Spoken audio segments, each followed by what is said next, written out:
Hello guys, I am Shipra Dhimla. Welcome to our channel स्टडियोज़ोम्स। आज हम बायो के टॉपिक स्टार्ट कर रहे हैं। आपकी रिवीजन भी हो जाएगी क्योंकि हमें चाहिए होता है कि कोई हमारी रिवीजन करवाए, तो हम लोग रिवीजन करेंगे। बोर्ड्स की भी आपकी अच्छी तैयारी हो जाएगी। ओके, तो स्टार्ट करते हैं। पहले कुछ चैप्टर्स जो हैं आपके कट हो चुके हैं सीबीएसई बोर्ड्स में 12th में, तो आप वो देख लो कौन कौन से कट हो गए हैं। ठीक है, एक तो चैप्टर 1, एक 7, 9, 14 और 16 ये आपके नहीं आने हैं, सीबीएसई में कट हो चुके हैं, तो आपको नहीं करना है। ठीक है, नेक्स्ट हम अब स्टार्ट कहाँ से करेंगे? सेकंड चैप्टर से, sexual reproduction in flowering plants.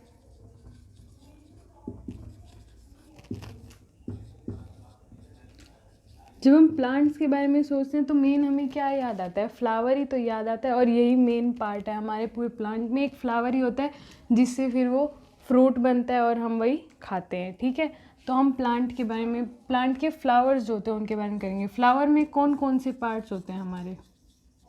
4 main parts होते हैं। एक होती है हमारी सेपल्स, जो ग्रीन ग्रीन लीव्स होती हैं। एक होता है पेटल्स, कलरफुल लीव्स होती हैं। और होता है स्टेमन,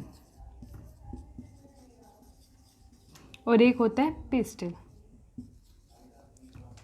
इन चारों में से भी जो हमारे 2 होते हैं, ये हमारे इम्पोर्टेंट पार्ट होते हैं, जिनको हम कहते हैं रिप्रोडक्टिव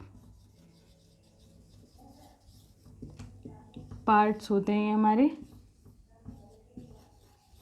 ओके, अब हम लोग पहले स्टेमन से स्टार्ट करेंगे। ओके, तो हम लोग स्टार्ट करते हैं।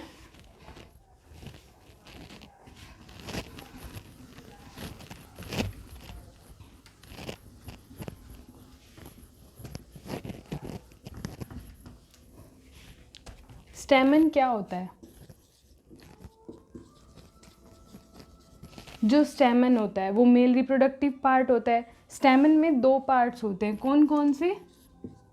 एक होता है एंथर और एक होता है फिलामेंट। एंथर कौन सा होता है और फिलामेंट कौन सा आता है, वो ये देख लो आप लोग। ये क्या होता है? एंथर। और ये क्या होता है? फिलामेंट। ये यहाँ से कनेक्ट होता है, और जो ये वाली चीज़ होती है वो प्रॉक्सिमल पार्ट होता है, जो किससे कनेक्ट होता है? थैलेमस से। इसमें आपकी एक एनसीईआरटी की एक लाइन भी है कि प्रोक्सिमल पार्ट ऑफ एंथर या stamen is connected to the thalamus या पेटल ऑफ द फ्लावर। उसके बाद प्रॉक्सिमल पार्ट हो गया। फिर एंथर कौन सा होता है? एंथर में जो है 2 लोब्स होते हैं, ये रहा 1 और 2। बाइलोब्ड स्ट्रक्चर है ये हमारा।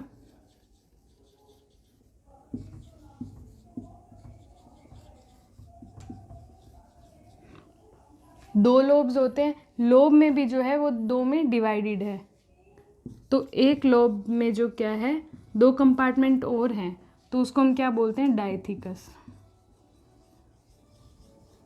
तो टोटल कितने कंपार्टमेंट्स हो गए? 4, जिसको हम बोलते हैं 4 माइक्रोस्पोरेंजिया।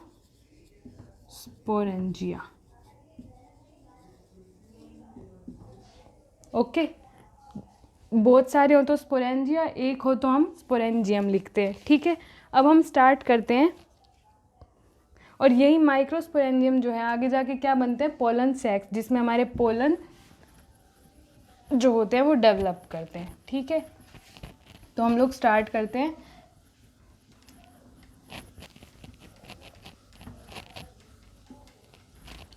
पूरा एनसीईआरटी बेस्ड है, तो एक्स्ट्रा पढ़ने की आप लोग को ज़रूरत नहीं है, पेपर से ही यहीं से ही आएगा पूरा। ठीक है, अब एक माइक्रोस्पोरेंजियम को लेके चल रहे हैं हम।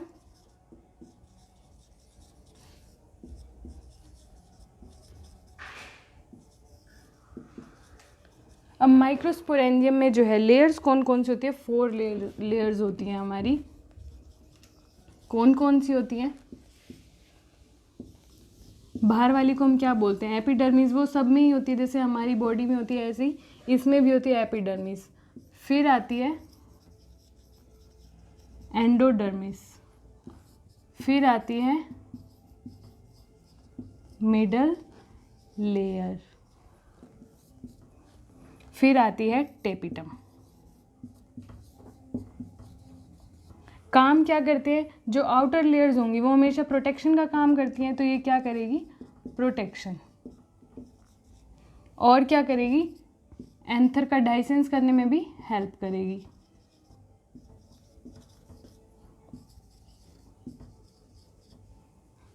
और टेपिटम क्या करता है?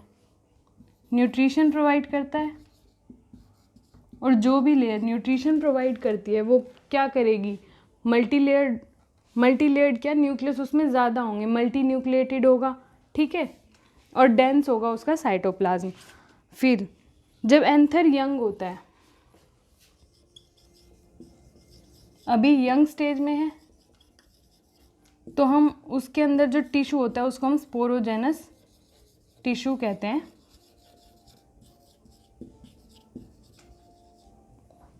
और जब थोड़ा आगे वो ग्रो करता है तो हम उसको क्या कहते हैं?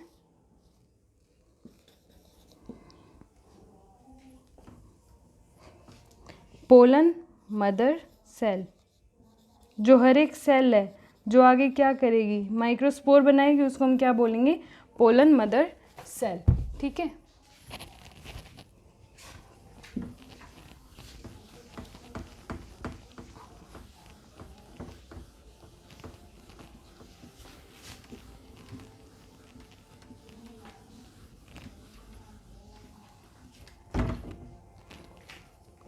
ये हमारा यहाँ पे क्या था?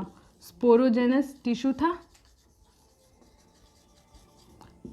थोड़ा सा आगे ग्रो करेगा, जब वो माइक्रोस्पोर में डेवलप करेगा, फिर उसी स्पोरोजेनस टिश्यू को हम क्या कह देते हैं? पोलन मदर सेल, या फिर PMC। आगे ये क्या करती है? मियोटिक डिवीजन करती है। मियोटिक डिवीजन कौन सी होती है? जब एक सेल से 4 बनती है, मियोटिक डिवीजन करेगी और ये क्या बनाएगी? 4 सेल्स, या यूं कह सकते हैं टेट्राड। ओके।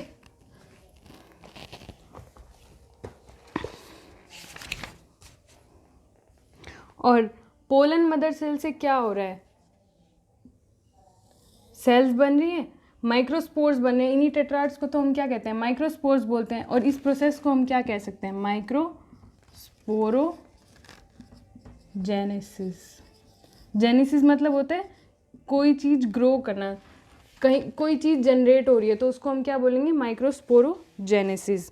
फिर अब इनको हम क्या बोलेंगे? ये 4 सेल्स आते तो हम माइक्रोस्पोर टेट्राड बोलेंगे।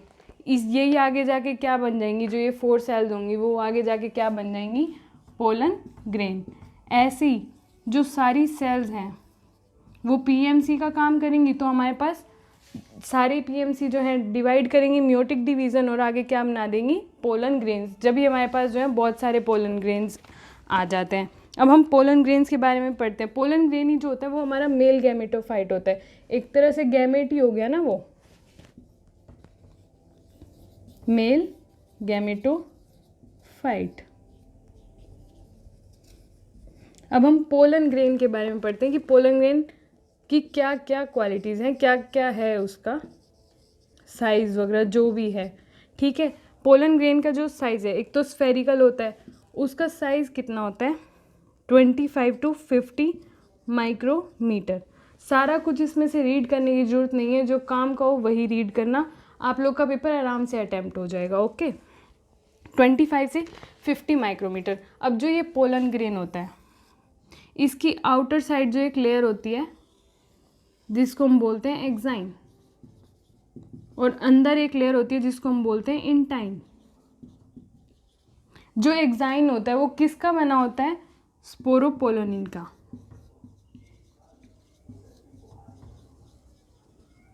और ये इतना रेजिस्टेंट है कि कुछ भी हम लोग केमिकल डाल दें, चाहे कुछ भी डाल दें, इतना रेजिस्टेंट है ये मटेरियल कि कुछ भी इसको डिस्ट्रॉय नहीं कर सकता। इसीलिए हमें जो पोलन्स हैं वो हमें पुराने पुराने प्लांट्स के भी मिल जाते हैं। तो ये हो गया एक्साइन। और जो ये एक्साइन है बीच में से गैप छोड़ देती है, क्योंकि रेजिस्टेंट है लेकिन पोलन को तो पानी वगैरह भी चाहिए ना, तो यहाँ पे बीच में ये क्या बना देते हैं, जर्म पोर्स, गैप दे देती है, ठीक है। और बीच उसके बाद सेकेंड लेयर कौन सी है, इंटाइन। ये किसकी बनी होती है, सेलुलोज और पैक्टिन की, ठीक है। अब इसके अंदर जो है 2 सेल्स होती हैं, एक होती है जनरेटिव सेल, एक होती है वेजिटेटिव सेल।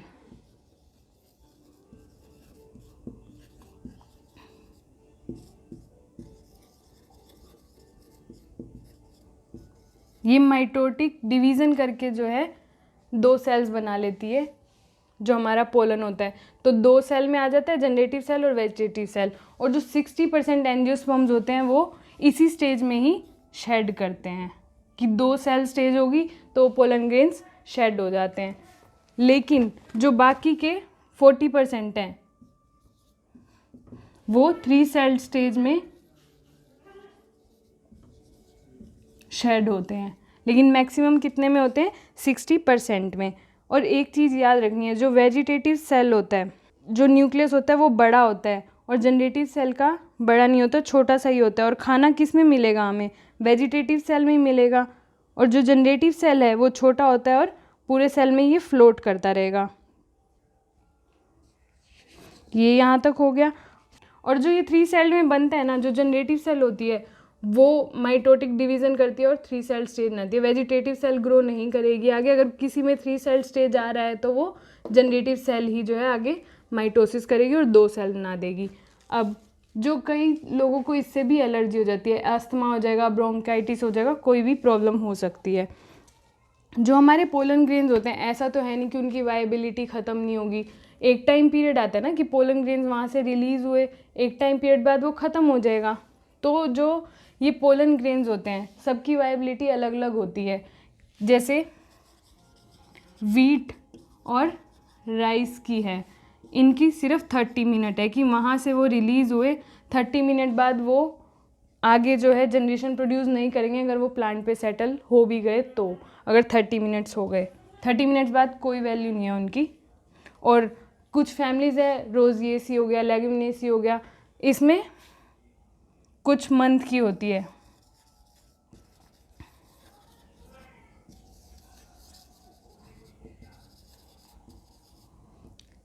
इसमें मंथ तक भी जो है वायबिलिटी होती है।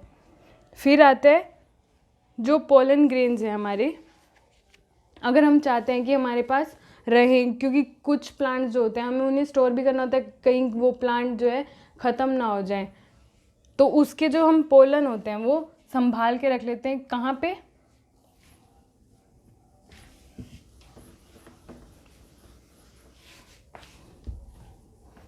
किस में, -196 डिग्री सेल्सियस पे। और किस में, लिक्विड नाइट्रोजन में हम लोग इसको स्टोर करके रख सकते हैं। इससे क्या होगा, हमारे पोलन प्रिजर्व हो गए। और इस प्रोसेस को हम क्या कहते हैं, क्रायो प्रिजर्वेशन। ओके, तो आज का हमारा टॉपिक क्या था, स्टेमन को लेकर था। आई होप आप लोगों को क्लियर हो गया हो। हम लोग टॉपिक वाइज ही जो है पढ़ेंगे, तो आप ये ध्यान से वीडियो समझो। और कोई डाउट्स हो तो प्लीज़ कमेंट करना। Okay, thank you guys.